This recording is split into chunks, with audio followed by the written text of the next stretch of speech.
মানুষটা যেদিন চলে গেল, ঠিকঠাক জীবনটা ওলটপালট হয়ে গেল নিমেষে। মুখস্থ বুলির মতো সবাই বলতে লাগলো, একদিন সব ঠিক হয়ে যাবে। অনুভূতিরা বোধহয় গোলাপের পাপড়ির মতো, একদিন শুকিয়ে কাঠ হয়ে যায়। তবু প্রিয় বইটার ভাজে কেন যেন রয়ে যায় আজীবন।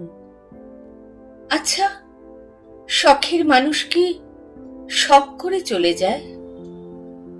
কখনো নিয়তি এসে মৃত্যুর গল্প শোনায়, কখনো অবহেলা নেমে আসে অসময়ের বৃষ্টির মতো, কখনো পোষ না মানা শালিকের মতো উড়ে যায় মানুষটা।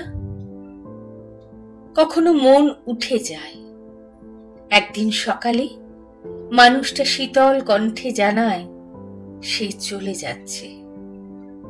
আমি ফ্যাল ফ্যাল করে তাকিয়ে তার প্রস্থান দেখি, যেমন করে কাঁধে ভারী ব্যাগ নিয়ে হাঁপাতে হাঁপাতে শেষ ট্রেনটাকে স্টেশন ছাড়তে দেখে অসহায় যাত্রীটা। প্রিয় মানুষের প্রস্থান জীবনে একটা দাগ কেটে যায়। সেই দাগে কেউ এফোর ওফোর হয়ে যায়, কেউ বা আবার সেই দাগ সযত্নে লুকিয়ে রেখে সব সামলে নেয়।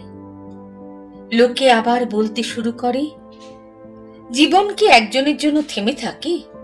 অন্য কাউকে আগলে ধরে বাঁচো। শেষ ট্রেনটা চলে যাওয়ার পরে অনেকদিন পর স্টেশনে আবার ট্রেন এসেছিল। থেমেছিল অনেকটা সময়। ক্লান্ত আমি কাঁধের ভারী ব্যাগটা নিয়ে এবারও উঠতে পারিনি। ব্যাগের ভেতর শুকনো গোলাপের পাপড়ি, এক বর্ষা নিংড়ানো স্মৃতি, অবহেলার বরফ গলা নদী, সহস্র পাতার প্রত্যাখ্যানের মহাকাব্য আর প্রস্থানের শোকসভা, সব রেখে দিয়েছিলাম। অত কিছুর ভার নিয়ে হয়তো বেঁচে থাকা যায় কোনোভাবে, কিন্তু আর কোনো ট্রেনে ঠিক ওঠা হয় না।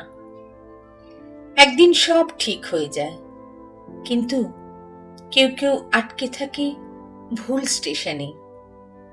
একদিন জীবন আর থেমে থাকে না, কিন্তু কারো কারো আর কখনোই ঘরে ফেরা হয় না।